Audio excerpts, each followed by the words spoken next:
இல்ல, நம்முடைய போராட்டம் மாம்சத்தோட அல்ல, நம்முடைய போராட்டம் ரத்தத்தோட அல்ல, நம்முடைய போராட்டம் வானமண்டலத்தில் இருக்கிற பொல்லாத சேனைகளோடும் சாத்தானுடைய காரியங்களோடும் நம்முடைய போராட்டம் இருக்கு. ஹல்லேலூயா. நம்ம மனுஷன் நினைச்ச வேண்டியதுல போராட வேண்டிய அவசியமே இல்லை. ஹல்லேலூயா. இன்னைக்கு நம்ம என்ன பார்க்க போறோம் அப்படின்னா, இந்த மாதம் முழுவதும் நீங்க ஆண்டவருக்கு நன்றி சொல்லுங்க. ஹல்லேலூயா. நீங்க ஜனவரி மாசத்தை நினைச்சு பார்க்கணும். நினைச்சு பார்த்து நீங்க நெருக்கத்துல போராட்டத்துல இருந்த நாட்களை நீங்க நினைச்சு பார்த்து தேவன் அதுல இருந்து எப்படிலாம் உங்களை விடுதலை ஆக்கினார், நடத்தினார் என்பதை நீங்க என்ன பண்ண வேண்டும், நினைத்து ஆண்டவருக்கு நன்றி சொல்லுகிற ஒரு நாட்களாக நீங்கள் வைத்துக் கொள்ள வேண்டும். எல்லாரும் கை வைத்து ஆமீன் சொல்லுங்க. ஹல்லேலூயா. இந்த மாதம் என்ன, இந்த நாட்கள் என்ன பண்ணுவோம், நீங்க ஒண்ணுங்களா ஆண்டவர் சமூகத்துல உங்க வீட்டுல யாரும் இல்லைன்னா அரை கதவெல்லாம் சாத்திட்டு அப்படியே உட்கார்ந்து முடிந்தால் முழங்கால் படி போட்டு, இல்லைன்னா நின்றுக்கிட்டு, ஆனா என்ன செய்யாதீங்க, படுத்துட்டு மட்டும் இருக்காங்க. முழங்கால் படிக்கிட்டு இல்லைன்னா நின்று கொண்டு நீங்க ஆண்டவருக்கு நன்றி சொல்லுங்க. ஹல்லேலூயா. ஏன்னா உங்க வாழ்க்கையில் நடந்தது உங்களுக்கு தான் தெரியும். நீங்க ஆண்டவர் நன்றி சொல்லுங்க. ஹல்லேலூயா. ஆதியாகமம் 8வது அதிகாரம் 20வது வசனத்துல, அப்பொழுது நோவா கர்த்தருக்கு ஒரு பலிபீடம் கட்டி சுத்தமான சகல மிருகங்களிலும் சுத்தமான சகல பறவைகளிலும் சிலவற்றை தெரிந்து கொண்டு அவைகளை பலிபீடத்தின் மேல் தகன பலிகளாக பலியிட்டான். ஹல்லேலூயா. இங்க நோவா ஒரு பலிபீடத்தை கட்டுறாரு. அந்த பலிபீடம் என்னன்னா நன்றினால் நிறைந்த ஒரு பலிபீடம். எல்லாம் கை வைத்து ஆமீன் சொல்லுங்க. என்ன பலிபீடம்? நன்றினால் நிறைந்த ஒரு பலிபீடம். ஏன் அப்படின்னா நோவாவின் குடும்பம் காக்கப்பட்டது. எல்லாம் கையை தட்டி ஆண்டவரை மகிமைப்படுத்துவோம். நோவாவின் குடும்பம் காக்கப்பட்டது. நோவாவின் குடும்பம் ஒரு பேழைக்குள்ளே ஆண்டவர் பத்திரமாக வைத்து அந்த வெள்ளம் வடிகிற நாள் வரை ஆண்டவரால் போஷிக்கப்பட்டார். எல்லாம் கை வைத்து ஆமீன் சொல்லுவோம். ஆண்டவரால் நோவா போஷிக்கப்பட்டார். அழிவில் இருந்த நோவாவின் குடும்பம் காக்கப்பட்டது. ஆண்டவர் அவர்களை போஷித்தார். அந்த பேழைக்குள்ளே வைத்து ஆண்டவர் அவர்களை பாதுகாத்தார். அவர்கள் யாருக்கு ஒரு அழிவு வராதபடிக்கு தேவன் அவர்களை பத்திரமாய் நடத்தினபடியினாலே நோவா நன்றி நிறைந்தவனாக இருந்தான். நீங்க நன்றி நிறைந்தவர்களா இருக்கீங்களா? யோசிச்சு பாருங்க. நன்றி நிறைந்தவர்களா நம்ம இருக்கிறோமா? நமக்கு நன்றி எப்ப தெரியுமா பொங்கி பொங்கி வரும்? சொல்லுங்க பார்க்கலாம். சொல்லுங்க, எப்ப வரும்? பாட்டு எப்ப வரும் தெரியுமா? ஒரு ஆள் ரோட்ல சைக்கிள்ல போறான், பாட்டு படிச்சுட்டு போறான்னா அவன் பாக்கெட்ல பல 500 ரூபாய் இருக்குன்னு அர்த்தம். ஹல்லேலூயா. ஆமாவா இல்லையா? நீங்க கடையில ஹோட்டல் எல்லாம் போனீங்கன்னா போனா வந்தாலும் இருக்க கூடாது. கொஞ்ச நேரம் உட்கார்ந்து அங்க சுத்தி குத்தி பார்க்கணும் ஆட்களை. ஒருத்தர் திடீர்னு வருவான், 2 ஆம்லேட் போடுமா, அப்பனா அவன் பாக்கெட்ல பணம் இருக்குன்னு அர்த்தம். ஹல்லேலூயா. சில ஆம்லேட் எவ்வளவுங்கன்னு கேட்டா அவன்கிட்ட கொஞ்சம் கம்மியா இருக்குன்னு அர்த்தம். 50 ரூபா வச்சுட்டு இருக்கவன் கடையில போனான்னா முதல்ல என்ன கேட்பான்? விலையை கேட்பான். எவ்வளவுங்க தோசை, எவ்வளவு இட்லி, எவ்வளவு வடை, எவ்வளவு அப்படின்னு சொல்லி விசாரிச்சுட்டு சாப்பிடுவான். சிலர் பாருங்க, அதே மாதிரி அந்த டோன், இந்த குரல் சத்தம் மாறும். குழுக்காரன் உங்க வாசல்ல அம்மா குழு கட்டல இரியா அப்படின்னு சொன்னா உங்ககிட்ட என்ன இருக்குன்னு அர்த்தம்? இருக்குன்னு அர்த்தம். பிள்ளைய விட்டு அம்மா துவைச்சுக்கிட்டு இருக்கான்னு சொல்லு அப்படின்னு சொன்னா என்ன அர்த்தம்? ஆறு இல்லைன்னு அர்த்தம். ஹல்லேலூயா. அப்ப பாருங்க, இப்ப நோவா அவன் இருதயம் முழுவதும் நன்றினால் நிறைந்து இருக்கிறது. ஏன்னா அவனுக்கு தெரியும், அந்த மலையை பார்க்கிறான், அந்த எல்லாவற்றையும் பார்க்கிறான். கதவை ஆண்டவர் பூட்டிட்டாரு. ஒருவேளை நான் நினைக்கிறேன் ஜன்னல் இருந்திருக்கும், ஜன்னல் வழியா பார்த்திருப்பாரு நோவா. ஹல்லேலூயா. இப்ப இதுதான் நோவா கதவை திறந்து யாரையும் உள்ள விட முடியாது. ஒருவேளை ஜன்னல்லாம் இருந்திருக்கிறோம் அந்த பேழையில.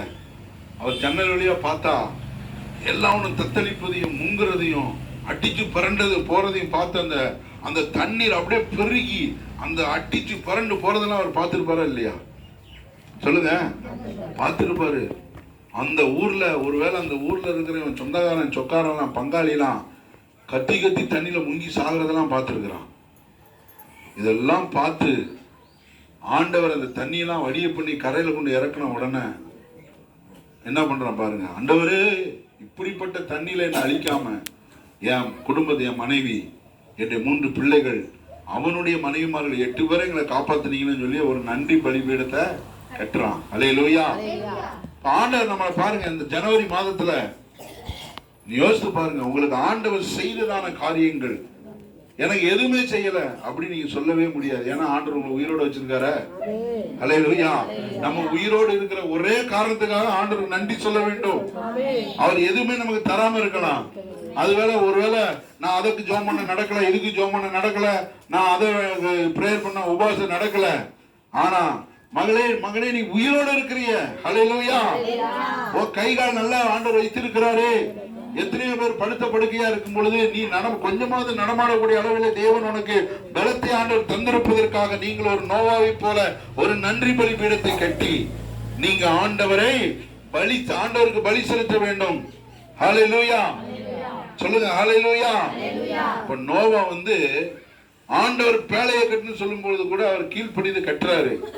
ஆனா அந்த பேழை அந்த தண்ணியில மிதந்து போகும்போது பார்த்து நோவா உண்மையிலே மிரண்டு போயிருப்பாரு. ஹல்லேலூயா.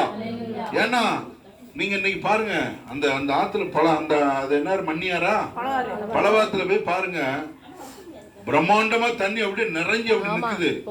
இன்னும் ஒரு 2 நாள் மழை பெஞ்சுன்னு வைங்களேன், கண்டிப்பா உங்களுக்கு எல்லாம் 2000 ரூபாய் பணம் கன்ஃபார்ம். ஹல்லேலூயா. ஏக்கருக்கு 17,000 கன்ஃபார்ம். ஒரு மாடு செத்துச்சுன்னா 30,000 இருந்து கன்ஃபார்மா கொடுத்துருவாங்க.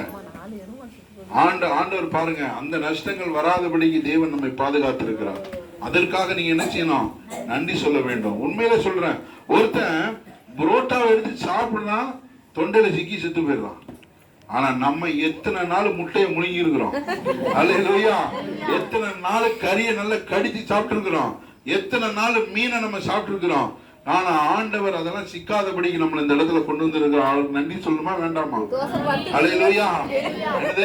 தோசை நம்ம பேப்பர்ல பாக்குறோம், எல்லா விஷயம் கவனிக்கிறோம்.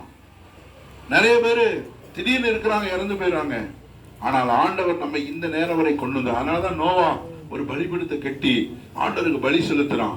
பலி செலுத்தி தன்னுடைய இருதயத்தின் நன்றி ஆண்டவருக்கு வெளிப்படுத்துறான். நீங்கள் சொன்ன ஆண்டவர் எனக்கு என்ன செஞ்சாரு அப்படின்னு கேட்பது ஒரு முறுமுறுப்பு. ஹல்லேலூயா. ஆண்டவர் மன்னாவை கொடுத்தோம்னா அந்த ஜனங்கள் என்ன பண்ணிருக்கணும்? ஆண்டவர் நன்றி சொல்லி இருக்கணும். ஆண்டவரே நல்ல சூப்பரான டேஸ்டான மன்னாவை கொடுத்திருக்கீங்க. ஒருவேளை ஆண்டவர் இன்னைக்கு மகனே உனக்கு நான் டெய்லி மன்னா தரேன்னா ஆண்டவர் காலையில விழுந்துருவேன். தகப்பனே ரொம்ப ஸ்தோத்திரம். ஏன்னா தட்டு கழுவுது பெரும் பிரச்சனையா இருக்கு. கேஸை வாங்க வேண்டி இருக்கு, காய்கறிலாம் வெட்ட வேண்டி இருக்கு, சமைக்க வேண்டி இருக்கு, நிறைய விஷயம் பண்ண வேண்டி இருக்கு. நீங்க டெய்லி எனக்கு சாப்பாடு கொடுத்துட்டீங்கன்னா காலையில எழுந்திரிச்சோன்னு சாப்பாடு, மத்தியானம் எழுந்திரிச்சோன்னு சாப்பாடு, சாயங்காலம் எழுந்திரிச்சோன்னு சாப்பாடு, இதே மாதிரி கொடுத்தா எப்படி இருக்கும்? அது மட்டும் இல்ல, ட்ரெஸ் பழசா போகல. ஹல்லேலூயா. எல்லாம் கை தட்டுங்க பார்க்கலாம். ஆண்டவர் பழசா போகாத ட்ரெஸ் நம்ம கொடுத்தா எப்படி இருக்கும்? துவைக்கவே வேண்டாம், பிரச்சனையே வராது. மழை 10 நாள் பெஞ்சா கூட நம்ம சந்தோஷம். ஏன்னா எங்க ட்ரெஸ் பழசா போகாத ட்ரெஸ். ஹல்லேலூயா. நீங்க உங்களுக்கு சந்தோஷம் இல்லையா? இப்ப நம்ம டெய்லி துணி துவைக்கிறோம். ஆண்டவர் இஸ்ரவேல் ஜனங்களுக்கு பழசாய் போகாத ட்ரெஸ் கொடுத்துட்டாரு. அப்புறம் சொன்னாரு தேஞ்சே போகாத பழசா போகாத செருப்பு. ஹல்லேலூயா. கொடுத்துட்டாரு. சாப்பாடு, ட்ரெஸ், செருப்பு, அப்புறம் ஏசி. பகல்ல என்னது? மேக ஸ்தம்பம். ராத்திரியில கரண்ட் பில்லுக்கு தேவையே இல்லை. கரண்ட் பில் கட்ட வேண்டிய அவசியமே இல்லை. ஆண்டவர் அப்படி ஆண்டவர் நடத்துறாரு. ஆனாலும் அந்த ஜனங்களுக்கு என்ன இல்லைன்னா நன்றி இல்லை. என்ன இல்ல? நன்றி இல்லை. ஓன்னு பாரி வைக்கிறான், ஓன்னு அழுறான். என்னன்னு பார்த்தா நாங்க கறி சாப்பிட்டோம். என்ன சாப்பிட்டோம்? கறி சாப்பிட்டோம். அது எப்படி சாப்பிட்டோம் தெரியுமா? பாத்திரத்தை சுத்தி உட்கார்ந்து எடுத்து நல்ல கறி எலும்புமா கடிச்சோம். இங்க பார்த்தா மண்ணாவை கொடுக்குறீங்க, அதை நாங்க தோசை சுட்டு எங்களுக்கு வெறுப்பா இருக்கு, முறுமுறுக்க ஆரம்பிக்கிறாங்க. ஹல்லேலூயா. முறுமுறுக்க நம்முடைய வாழ்க்கையில நல்ல கவனிங்க. ஆண்டவருடைய பிள்ளைகள் ஒரு நாள் நினைச்ச கூடாது, முறுமுறுக்க கூடாது. ஹல்லேலூயா. அதான் சொல்றேன், நீங்க ஆண்டவர் நன்றி சொல்லணும். வருஷத்தினுடைய கடைசியில வந்திருக்கிற நீங்க ஆண்டவருக்கு நல்ல கைகளை உயர்த்தி ஹல்லேலூயா தேவனை மகிமைப்படுத்தி கொண்டே நீங்கள் இருக்க வேண்டும். நம்ம இஸ்ரவேல் அந்த வனாந்தரத்தில் அழிந்து போன அந்த ஜனங்களை போல நாம ஒரு நாள் இருக்கவே கூடாது. எவ்வளவு பெரிய அற்புதங்கள் பாருங்க இன்னைக்கு இருக்கிற நமக்கு சபைக்கு. ஆண்டவர் உங்களுக்கு நான் இந்த மாதிரி காரியத்தை செய்யறேன் அப்படின்னு சொன்னா நமக்கு எவ்வளவு சந்தோஷமா இருக்கும். ட்ரெஸ் எப்ப பார்த்தாலும் பல பலன் இருக்குது. 10 வருஷம் ஆயிட்டு பல பலன் இருக்குது. உங்க வீட்டுல என்னங்க சாப்பாடு? எங்க வீட்டுல சாப்பாடு கிடையாதுப்பா, எல்லாம் பரலோகத்துல இருந்து வரும். நாங்க அதை என்ன பண்ணுவோம், அப்படியே அப்பங்களா ஏதாவது பணியாரமா ஏதோ சுட்டு சாப்பிட்டுட்டு இருக்கோம். உங்களுக்கு சுகர் இருக்கா? நோ. உங்களுக்கு பிபி இருக்கா? இல்ல. உங்களுக்கு ஹார்ட் எதுவுமே இல்லை. ஏன்னா ஆண்டவர் கொடுக்கிற ஆகாரம் அது. ஹல்லேலூயா. உங்களுக்கு செருப்பு நல்லா இருக்குங்க, இது கர்த்தர் கொடுத்ததுங்க. ஹல்லேலூயா. ஏன்னா வாங்கி எத்தனை வருஷம் ஆகுது? 15 வருஷமா. அப்படி எந்தங்க செருப்பு இது? இது வந்து பரலோக செருப்புங்க. அதனால பழசா போகாது. இப்படிலாம் நமக்கு நடந்தா எப்படி இருக்கும்? பெண்கள்லாம் அப்படியே டெய்லி ஆண்டவர் நன்றி சொல்லணும். ஆண்டவரே, நாங்கள் பாத்திரத்தை தேய்க்காதபடி எங்களை பாதுகாத்து, நாங்கள் அடுப்பை ஊதாதபடி எங்களை பாதுகாத்து, நாங்க வந்து உப்பு அது இதுன்னு போட்டு புருஷன் குறை சொல்லாதபடி எங்களை பாதுகாத்து, எல்லாம் ஒரே டேஸ்ட். எப்படின்னா தேன்ல போட்ட பணியார மாதிரி இருக்குது. ஹல்லேலூயா. சொல்லுங்க, எப்படி இருக்கும்? ட்ரெஸ் துவைக்க வேண்டியது இல்லை, சாப்பாடு ஆக்க வேண்டியது இல்லை, வீட்டுக்கு பிரச்சனை இல்லை, கரண்ட் பில்லுக்கு பிரச்சனை இல்லை, குழு குழுன்னு ஜாலியா போயிட்டு இருக்கோம். ஹல்லேலூயா. என் தாய் வந்து முழிக்குது. ஏன் முழிக்கிறீங்க? ஹல்லேலூயா. அந்த 12வது அதிகாரம் 7வது வசனத்துல ஆண்டவர் வந்து ஆபிரகாமுக்கு தரிசனமாகி உன் சந்ததிக்கு இந்த தேசத்தை கொடுப்பேன்னு சொன்ன உடனே, அப்பொழுது அவன் தனக்கு தரிசனமான கர்த்தருக்கு ஒரு பலிபீடத்தாங்க கட்டுகிறார். ஹல்லேலூயா. ஆண்டவர் சொல்லிட்டாரு, உனக்கு 1 சென்ட் தருவேன்னு சொல்லல, 2 சென்ட் தருவேன்னு சொல்லல, இந்த தேசத்தையே தருவேன்ட்டார். எல்லாம் கை வச்சு ஆமென்னு சொல்லுவோம். ஹல்லேலூயா. 1 ஏக்கர் 2 ஏக்கர் இல்ல. இன்னைக்கு எல்லாம் பாட்டு போடுறாங்க, ஏக்கர் கணக்கிலே தருகிறவர் அப்படின்னு பாட்டு போடுறாங்க. நமக்கு எதுக்கு ஏக்கரு? ஏக்கரை வச்சுக்கிட்டு என்ன பண்றது? ஏக்கரை வச்சு. ஹல்லேலூயா. ஆண்டவருங்க ஆபிரகாமுக்கு சொல்லிட்டாரு, உனக்கு நான் தேசத்தை தரேன்னு சொன்ன உடனே ஆண்டவர் இருதயம், ஆபிரகாமுடைய இருதயம் நன்றினால நிறைந்துட்டு, ஹல்லேலூயா, நிறைந்து என்ன பண்றாருன்னா அங்க ஒரு பலிபீடத்தை கட்டி ஆண்டவருக்கு நன்றி செலுத்துகிறார். எல்லாரும் இருக்கீங்களா? இருங்க. நீங்கள் ஆண்டவர் நன்றி சொல்ல வேண்டும், ஆண்டவரை துதிக்க வேண்டும், ஆண்டவரை மகிமைப்படுத்த வேண்டும். தகப்பனே பாருங்க, போன தடவை நமக்கு வீடு இல்லாம இருந்தது. என் வீட்டுல நீ இருக்கிற போவில்லை நம்ம சத்தம் போட்டுட்டே இருந்தாங்க. இன்னைக்கு ஆண்டவர் உங்களுக்கு ஒரு சொந்த வீடு கொடுத்திருக்கிறார் இல்லையா? சொல்லுங்க. ஹல்லேலூயா. 20 பல வருடங்களாக எனக்கெல்லாம் வந்து எங்க அப்பா பேர்ல கூட ஒரு பட்டாளன்னு கிடையாது, என் பேர்ல ஒரு பட்டாளன்னு கிடையாது. ஹல்லேலூயா. ஆனா ஆண்டவர் இன்னைக்கு எனக்கு பட்டால ஒரு இடத்தை கொடுத்திருக்காரு. ஹல்லேலூயா. ஆண்டவர் பாருங்க, நம்ம இடம் இல்லாத எனக்கு ஒரு இடத்தை ஆண்டவர் கொடுத்திருக்கு. ஏன்னா இடம் இல்லாதவனுக்கு, வீடு இல்லாதவனுக்கு தான் அந்த வீடும் இடமும் கிடைக்கும் போது அதனுடைய வேல்யூ தெரியும். ஹல்லேலூயா. ஆண்டவர் ஏன் சில நேரம் நம்மளை பட்டினி போட்டு ஆண்டவர் பிரியாணி கொடுக்குறாருன்னா அப்பதான் அந்த பிரியாணியுடைய மகிமை உனக்கு தெரியும். ஹல்லேலூயா. தினமும் பிரியாணி தின்னு போனா வச்சா என்ன பிரியாணி ஆண்டு போவான்.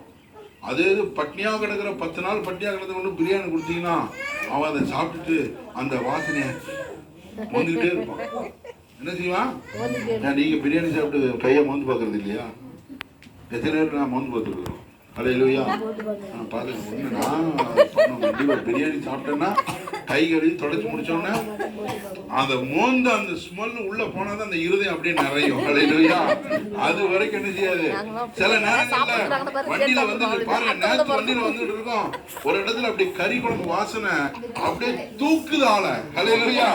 எங்க வண்டி அப்படிலாம் எங்களை அறியாமலே அப்படி ஒரு ஃபீலிங், அப்படி ஒரு கண்ணீர் வந்துருது. ஹல்லேலூயா. அந்த கண்ணீரை வந்து ஆண்டவர் பார்க்கிறாரு. ஏன்னா நம்ம ஆண்டவர் கொடுக்கிற ஒரு சின்ன ஒரு சட்டையா கூட இருக்கலாம், அந்த சட்டையை போடும்போது நம்ம இருதயம் நன்றினால நிரம்பணும். ஹல்லேலூயா. என்ன சட்டை இது அப்படின்னு நினைச்சீங்கன்னா முடிஞ்சது கதை. அது போகும்போது எங்கேயாவது முள்ளில கிழிஞ்சு ஒரே டர்னு கிழிஞ்சு போயிடும். நிறைய பேர் அப்படிதான் இருக்கு, முறுமுறுக்கிறவங்களா இருக்கிறோம். ஐயோ எனக்கு அது இல்லை, இது இல்லை, அப்படி இல்லை, இப்படி இல்லை. கவலையே படக்கூடாது. கருப்பா இருந்தாலும் அழகா இருக்குன்னு சொல்லணும். ஹல்லேலூயா. ஐயோ நான் அவங்கள மாதிரி சிகப்பா இல்லையே, ஐயோ இவங்கள மாதிரி சிகப்பா இல்லையே, நம்ம அழுதோம் அப்படின்னா நம்ம வாழ்க்கை பூரா அழுதுட்டு தான் இருக்கும். ஹல்லேலூயா. முடியே இல்லைங்க அப்படின்னு நினைக்க கூடாது. சொட்ட மண்டையா இருந்தாலும் கவலைப்படக்கூடாது. ஹல்லேலூயா. எல்லாரும் ஆமீன் சொல்லுங்க. எல்லாரும் ஆண்டவரை மகிமைப்படுத்தும். ஹல்லேலூயா.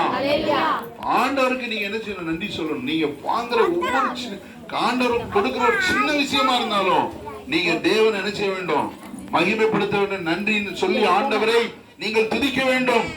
ஆண்டவருக்கு ஸ்தோத்திரம் பண்ண. ஆபிரகாம் தேசத்தை தருவன் சொன்ன அந்த கர்த்தருக்கு பலிபீடம் சொன்னா அது அர்ப்பணிப்பு. பலிபீடம் சொன்னா நன்றியின் வெளிப்பாடு.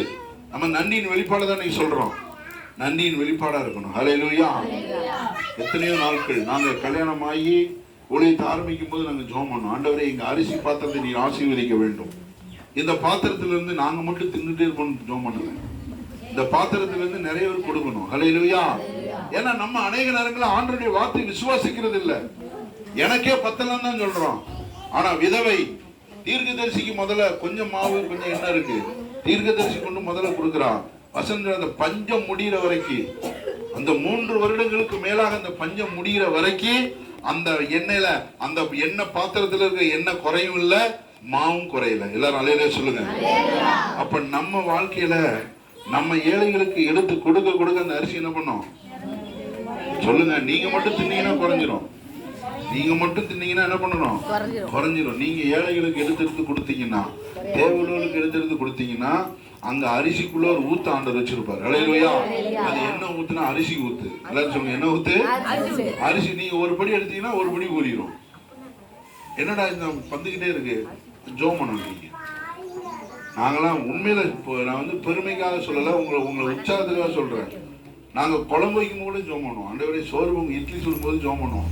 ஆண்டவரே, இன்னைக்கு நாங்க என்ன பண்றோம்? இட்லி செய்யறோம். யாராவது ஒன்று கொண்டு வாங்க. கண்டிப்பா ஆண்டவர் ஒரு ஆளை கொண்டு வந்துருவார். ஹல்லேலூயா. அப்படி நம்ம ஆண்டவர் ஆசீர்வதிக்கிறவர். நன்றி நன்றினால நீங்க இருதயம் நிறைந்த ஆண்டவர் நன்றி சொல்ல ஆண்டவர் உங்களுக்கு நீங்க கேளாததை சாலமோனுக்கு கொடுத்த போற ஆண்டவர். சாலமோன் ஞானத்தை கேட்டாரு. ஆண்டவர் அவன் கேளாத ஐஸ்வர்யத்தையும் ஆசீர்வாதத்தையும் நிறைய காரியங்களையும் ஆண்டவர் சேர்த்து கொடுத்தார். ஹல்லேலூயா சொல்லுங்க. ஹல்லேலூயா. அப்போ முதல்ல நோவா தன்னுடைய குடும்பத்திற்காக காக்கப்பட்டதற்காக நன்றி சொல்றாரு.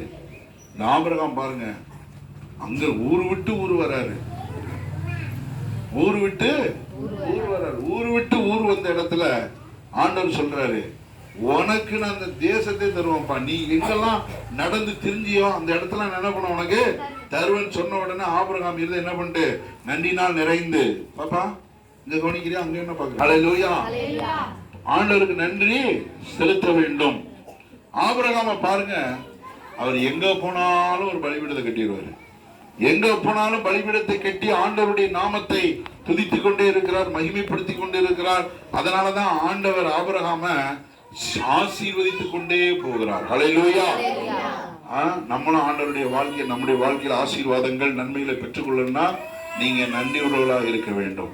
முதலாவது தேவனுக்கு நன்றி உள்ளவர்களாக இருங்க. கர்த்தர் நம்ம எல்லாரையும் ஆசீர்வதிப்பார். நாம் எல்லாரும் எழுந்து நின்று ஆண்டவருடைய நாமத்தை நாம் மகிமைப்படுத்துவோம்.